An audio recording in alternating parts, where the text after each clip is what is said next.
A final news story of the week, I guess. Well, we actually spent 90 minutes at the Nvidia booth at Gamescom, and we've already talked about Black State, which is one of our highlights of the entire show.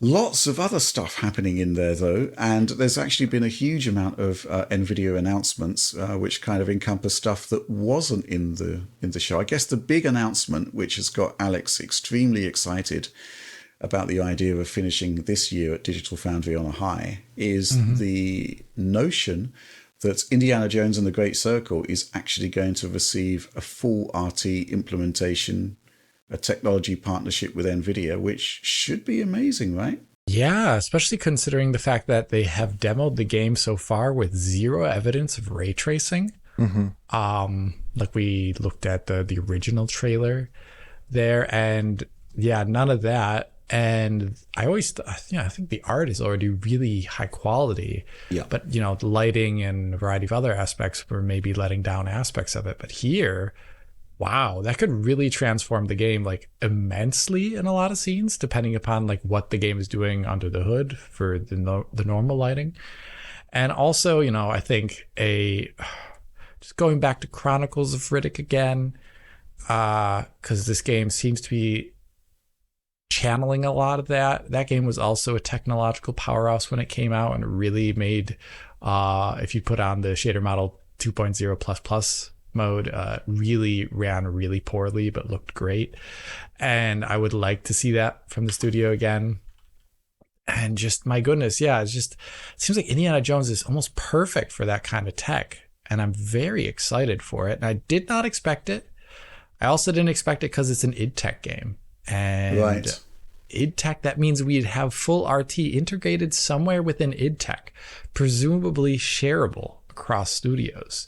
Does that mean the next Doom game also has full RT? That'd be kind of awesome. Yeah. So yeah, like I think I would love that, and I'm really excited now for the end of the year. I was already excited for the game. Now I'm also very graphically interested in the game. As a result of that, I love to see what it would look like in id Tech. It's already super performant. What does that look like now? So yeah, awesome announcement. Totally didn't expect it. Mm-hmm. Yeah, that's the great thing about id Tech. It is super performant. So, obviously a lot of overhead left over on higher end systems for doing stuff like full RT. And yeah, I can't even begin to imagine how that's going to look with some of those assets that we saw. It should be pretty fantastic. Any thoughts, Oliver? Yeah, I mean, I think this is really exciting. I think the footage that we've seen so far from Indiana Jones shows a game that looks very, very good, but maybe we're not seeing some of that evidence of pushing into new technical directions with id Tech outside of like things like the facial rendering, and the art is obviously very different. And there are definitely some elements in there that I'm sure have been improved considerably, but you still get like SSR and shadow map artifacts in there, things that a lot of engines are trying to correct and trying to fix this time around, this generation. But I always wonder what full RT means in this title, because NVIDIA throws that around a lot, and it kind of spans the works from something like Wukong all the way to Naraka Blade Point. So, Right. So in particular, I'm interested, like, okay, so full RT, shadows, direct lighting, right? Maybe RTX DI, obviously reflections, but what about GI? Like, is that just gone? Is that replaced with RTGI? Or is there a mix of RTGI and baked lighting like Alan Wake 2? Or is it just like baked GI enhanced with RTAO like Naraka Blade Point possibly? Or is it possible that the game's already using RTGI already and it could be an easy swap to something else? Because it's often a lot of work to replace a baked lighting solution. And yeah, I just don't know what they're doing there. But I think, like you, Alex, I'm really excited for what this means for Doom the Dark Ages and other future id Tech titles, because it does suggest we're getting another engine coming online with very advanced ray tracing features in the PC end of things.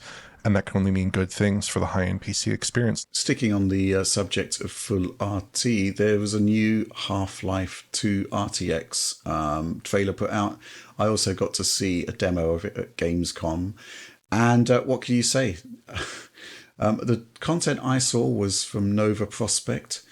Now, the guy who was demoing it wouldn't be drawn on when we could expect the final game, but Nova Prospect's, pretty far into the Half-Life 2 experience, so you'd expect it to be kind of getting there. I don't know. We can only guess as to whether the game is being remastered in a kind of serial or parallel manner across all of the content.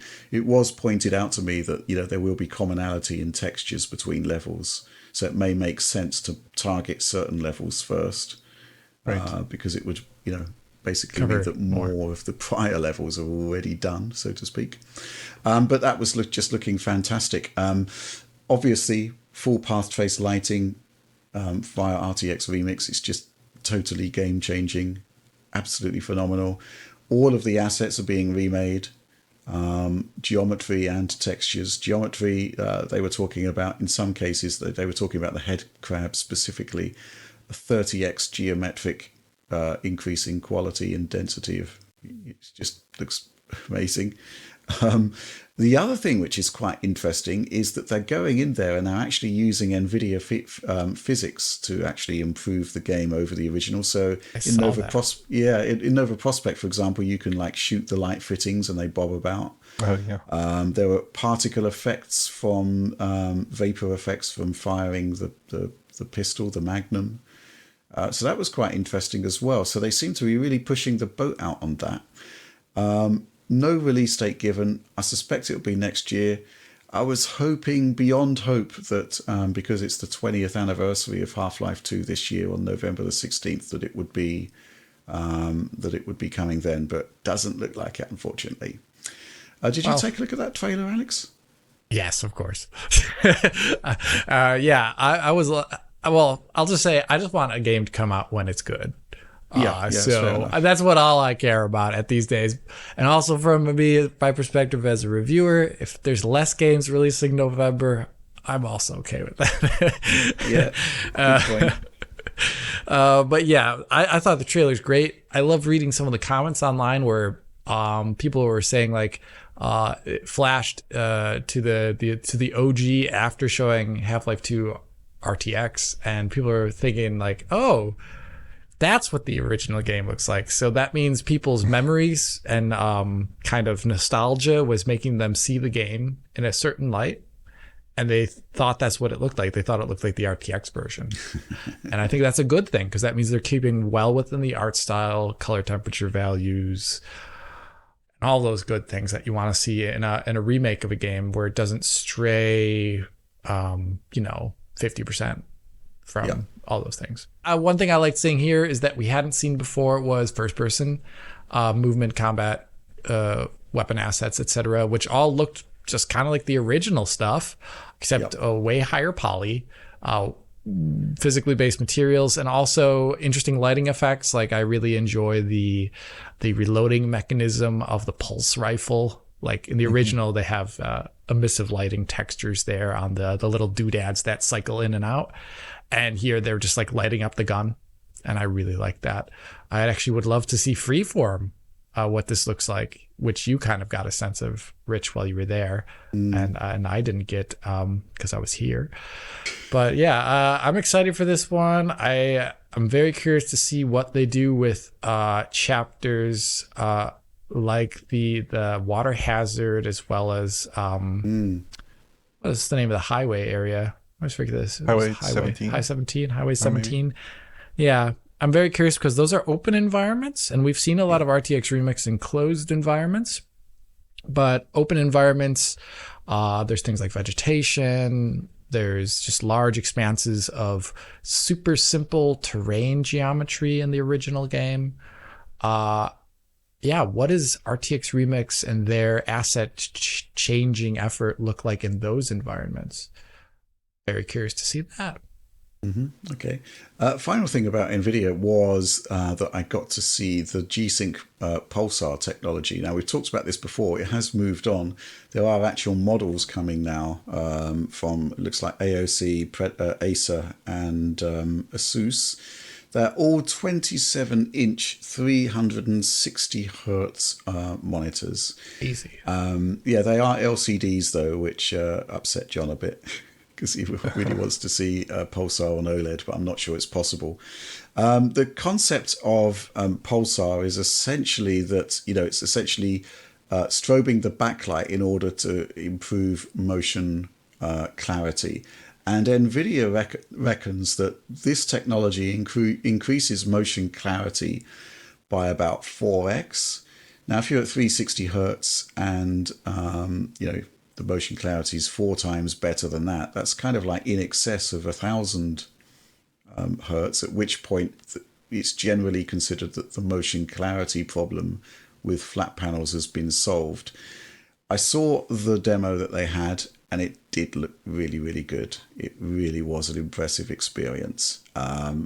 This is the evolution of G-Sync. Essentially, I think Nvidia has decided that, obviously they introduced the concept of variable refresh rate technology. They want to take it onto the next level. They also want to solve the problem of the G-Sync module, which has been becoming increasingly challenging for them because it's a low volume device, and it's expensive to make, and it's reaching the end of its capabilities. That it can only be pushed so far. I'm not sure if they've made revisions, but even so, the solution there has been to partner with MediaTek to use their SoC, which apparently has a state-of-the-art scaler involved, and it's solving a lot of problems here and opening the door to stuff like HDMI 2.1 support on proper G-Sync monitors. Right. So yeah, what can I say? It looked great, looked really impressive. It's not OLED compatible, but you get pretty decent motion clarity on OLED anyway, I'd guess. But even so, this is really, really interesting stuff. And what can I say? It's great to see that Nvidia just pushing back the boundaries on other technologies as well.